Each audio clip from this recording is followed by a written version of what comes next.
I have these Makita drills and I have plenty of drill bits. Have a look. So I have all these. I have these. I got plenty of them. And when I'm working, I obviously need access to them. So I designed these little holders and I designed a variety of them. So here we have magnetic ones. As you can see, they got short bits. And here I also got really long bits that haven't got no magnets on the inside. So it goes all the way through. There's nothing in the middle stopping them. And these are held in place through friction. Now these drill bits are around 10 centimeters, so they are really long, so you can't exactly place the drill down flat. You would just need to lay it down on its side. However, the other ones that I designed use magnets to hold the drill bits in place. So check it out. As you can see, these aren't hollow. I've got another one that's hollow, for example here, so you can see it, you can see right through it. This is the one on here, which lets you poke long drill bits all the way through, and it's held in place with friction. Whilst this one, it's got magnets in place and just clicks in place.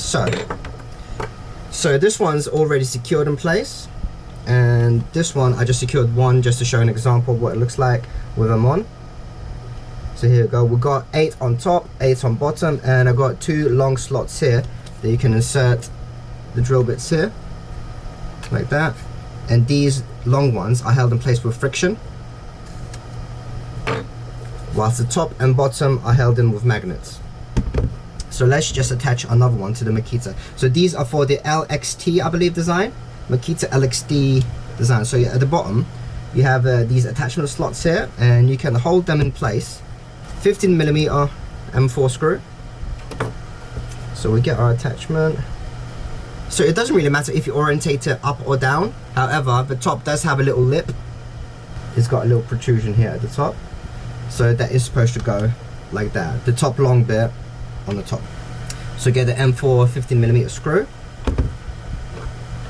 and that's the magnetic one. So put it through the hole. There's a little hole here, and then make sure it's facing down, or face the drill down and screw it in place. And once you get to the right depth, it won't budge. Don't over tighten it because this plastics we're dealing with, you don't want to crack it. Just enough torque. There we go, that looks good. And now let's get some drill bits in there. So here we go. And you can feel the click. You hear that? And just hold in place. So for these magnetic holders, there's barely any friction at all because the bits are held in place with the magnets. Little click.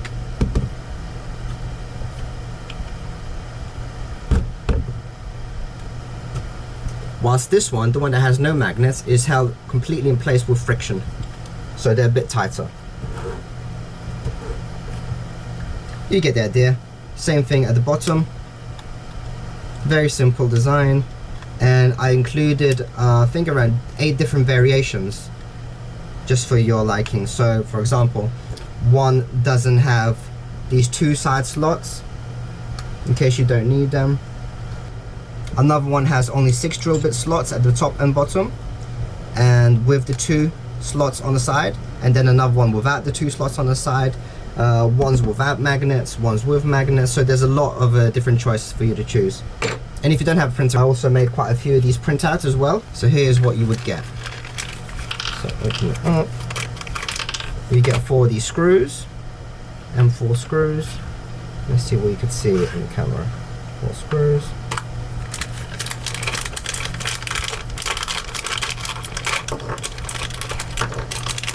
And you get 2 different pairs. So you get one, it's the ones with the friction fit, and the other pair is the magnetic pair.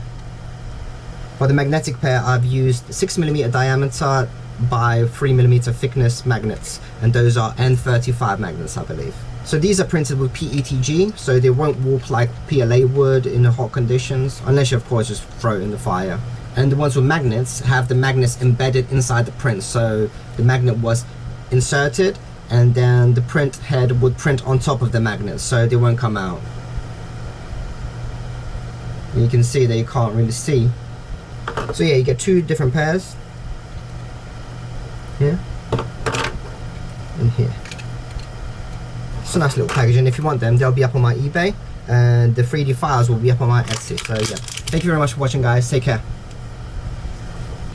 So when this print reaches 12.25 millimeters, we are going to insert this 6mm in diameter and 3mm high, and we're going to do 8 in each slot. Now if you've got a hardened steel nozzle, it might attract the magnet. However, the model that I designed has good enough friction fit for the magnet to stay in place once it's inserted, so the magnet shouldn't really come out when the nozzle passes. But if you're still worried about that, you could just switch to a brass nozzle. And when you're inserting these magnets, make sure to try not to move the bed left, right, or forward and backwards, because that could lose the printer's location of the X and Y axis. You can push it up and down, just not left, right, forward or backwards.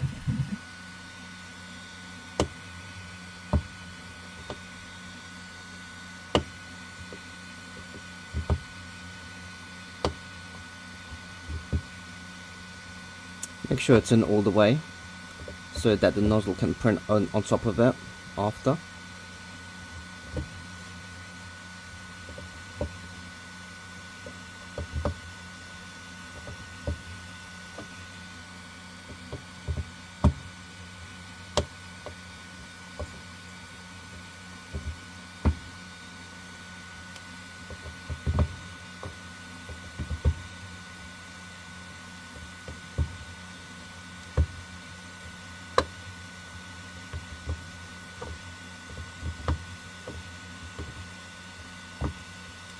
And just check.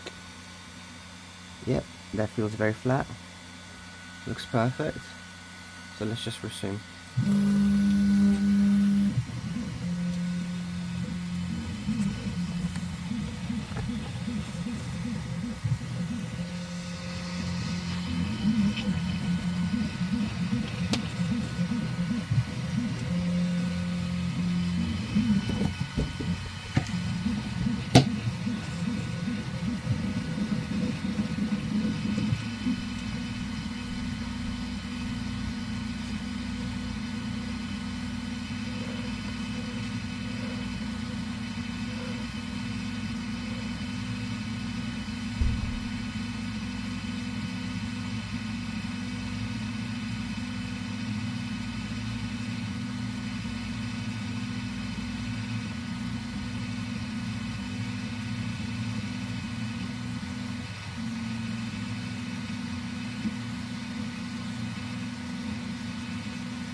So as you can see, one of the sides have already printed on top, and it looks perfect. And these are doing 0.25mm lines, so it's rather thick. And I only really need that one bridge on top of the magnets, because I want the magnets to be rather strong. And if I have more than two, say 0.5mm layer, it might reduce the strength, as these magnets aren't exactly big. This is only 6 by 3 millimeters.